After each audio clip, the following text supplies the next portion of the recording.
Hey everyone, so today we're going to be bobbing an Rc4 wheel drive extra cab pickup truck. I figured I'd just kind of line it out for people so they can kind of see how I'm going about it. Obviously we want to get this thing as short as possible, but I want to make sure that I retain use of the tailgate so that it can still open and close, which there's not really any reason for that, but just for the hell of it, I want it to open and close. As far as my measurements, this line out here is exactly 6 and about 6 1/4 of an inch. I measure it at the top, measure it at the bottom. From right here gives you a nice little hook point that is flat going all the way up and down. So it's 6 1/4 on this side of the line. I'm measuring the back section. I am at 2 1/8 of an inch, and I went through and double checked, I don't know, 5 or 6 different points across the back to make sure that it was actually flush, which I can normally eyeball, but I just wanted to double check and make sure. That's pretty much as close as we're going to get to the back of the fender here without actually cutting into the fender. And I'm going to get that cut first, then that will give me an idea of how much I'm going to take off here, because I want to make sure these mounts stay here so that way I can still use the tailgate. I'm just going to use a hacksaw for this part. It'll be completely fine like that. There's no problem with it whatsoever. And let's see, for this part I used some tape and I went like this when I was taping, and then I just marked that half. Let's save that for my next mark. And for back here, I used an old movie that I didn't care about and set it like this, and I had a few points marked out so that way I could just draw a straight line across. I would normally use almost anything else for a flat edge, but that was the closest thing I could find that would fit between these bed rails correctly. So I'm not going to video all the cutting because I won't be able to hold it here the whole time, but I'm going to start right here and do both sides on the outside, and then I'll move to the center and go down like this to get the inside of the bed. Once I have that cut, then I'll remark this side so that I can cut out this section. I got the bed cut on this side, and I did end up resorting to my Dremel because the hacksaw is just too much of a pain. This side's going to be a lot easier to mark. Like I said, I want to keep those mounts in there, and I got this level right here that sits in here perfectly, and it is actually level. So I'm just going to bring it up a little bit until it's still level. Then I'm going to draw my line down at the bottom of it.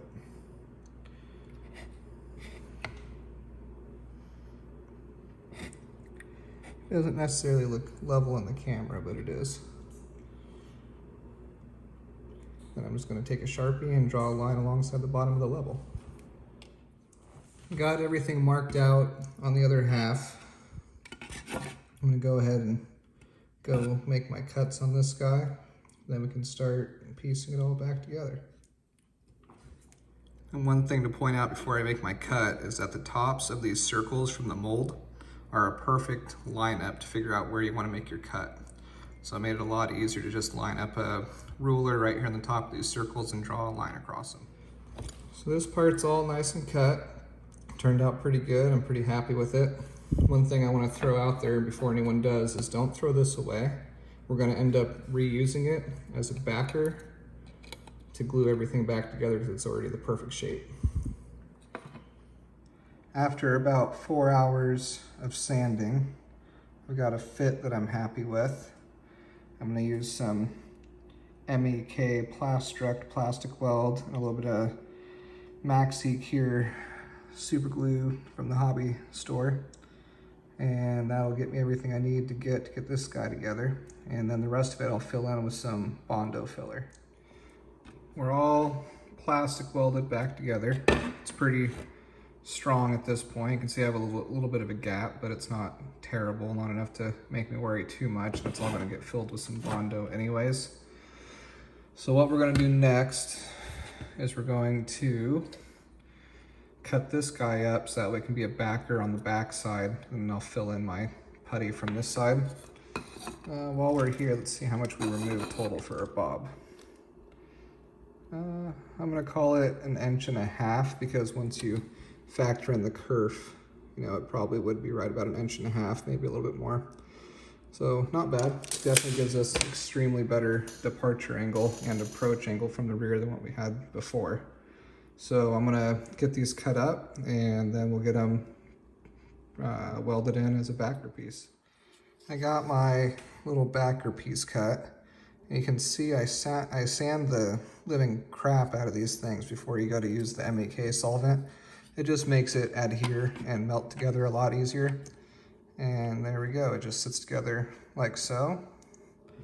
Nothing too special about it. It's just a backer piece to keep it all, you know, rigid on the backside and make it a little bit stronger. I'll also end up cutting one for each side also. So my last two backer pieces are cut. I got this one and I got this one right here. And this is why I say you should save the piece that you cut out until you do this. And you can see that it's already the correct body shape. So that's why it's so nice. So I'm gonna go ahead and glue this piece in there. And then after that, I should be done with all my reinforcements. I'm not gonna put one on this side on the inside because that way I can still fit my LEDs through here. Otherwise I won't be able to fit any lights through there. Everything is glued together and I'm gonna leave these clamps on here for, I don't know, maybe 20-30 minutes. And by that point I know everything will be completely dry and then I can start on the Bondo work. We're done with the gluing. And if you look right here, if I can get the, there you go. You can see that it actually melts this plastic together. It's extremely strong. You won't have to worry about any kind of breaking whatsoever. If it does break anywhere, it's not going to be right there. Now we're going to do a little bit of Bondo work. I'm going to show a decent amount of it, but I'm not going to show like all these parts in here or like right there because it's really just a ton of sanding and whatnot. All right, Bondo, glazing, and spot putty. You can get this pretty much anywhere. Auto parts store is the most common thing, and it lasts forever for me. I mean, this is, I think, the only tube I've ever bought, and I've done a ton of these bodies. So I just have this plastic card that I got at a arcade a while back, but it's just nice plastic that works really well for this. And I'm just gonna smear it on there and try to scrape off as much as I can with this where it doesn't need to be, just so that way it's less sanding to do, but this putty sands so easily you don't really need to worry about it too much. This putty shrinks a lot also, so chances are you're gonna have to do this 3 times, but I can promise you have to do it at least 2 times no matter what. And this is all that it is. Just put it on there, scrape it around, get it inside these cracks as best you can. And then a whole lot of sanding. I've already sanded on this thing for probably 4 to 5 hours today. And that's all that I have left to do is just sand, sand, sand, which is fine. Should only have to do it once, right?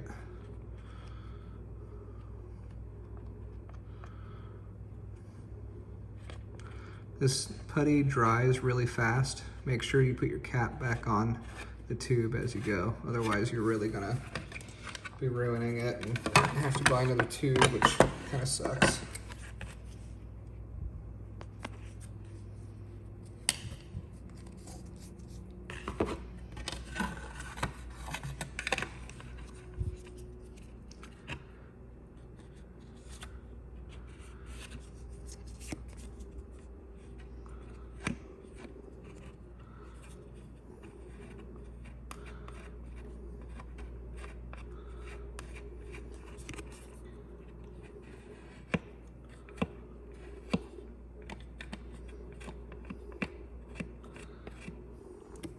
All right, so I'll do some more off camera and wait for it to dry, and then I'll just show you a little bit more after that. So I finished the Bondo. It comes off really easily, so I don't really worry too much about overdoing it. And I also don't worry too much about sanding it until the second or third coat, just because the Bondo shrinks so much as it goes that no matter what, it'll be at least 2 go-arounds, but most likely 3 every time. So all the Bondo is dry. I was sanding with, I don't even know what grit that is, probably like 20 grit, it's so coarse. I've stepped to 150 now, and you can see it just comes right off.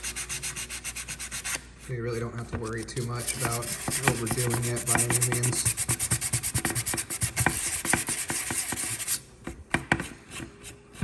There you go. Like I said, this will have shrunk as far as the actual crack that I'm trying to fill. And so I will need to do this probably only one more time on this one. I think I'll get away with twice on this guy. After all this Bondo is done, I'll sand the whole body down with 400 grit. And then after painting, I'll wet sand with 1000 and then do a clear coat. And that will come out with a pretty nice, smooth finish. First layer of Bondo down. I'm gonna put on one more coat because of shrinkage. Other than that, it's turning out pretty good. Yeah, you can kind of see there how the center line shrinks in and it ends up not coming out smooth. So I'm gonna end up doing at least one more. I'm hoping only one more, but it might be 3 total. So we're pretty much finished at this point. I am obviously going to be doing some more sanding and whatnot to kind of, you know, get it more toned in before I go to lay down any paint. But one trick I picked up from my buddy Slavic is once you get to this point, we're pretty much working on braille to see exactly how good it feels versus being able to see. If we just take some primer and throw some primer down on it, not a ton, just, you know, right here where we've been working, it'll give you a much easier visual aid to go off of to see exactly if we need to add any more Bondo or anything like that. So I'm gonna lay down some primer and keep on sanding, but a lot of people just take it to this point and then call it done. So as far as the instructional video, I'm gonna call this done. And in future videos, you guys will see exactly how the finished product turned out. Otherwise, good luck to all of you. And if you have any questions, feel free to leave a comment or send me a message and I'll get back to you as quick as I can about it.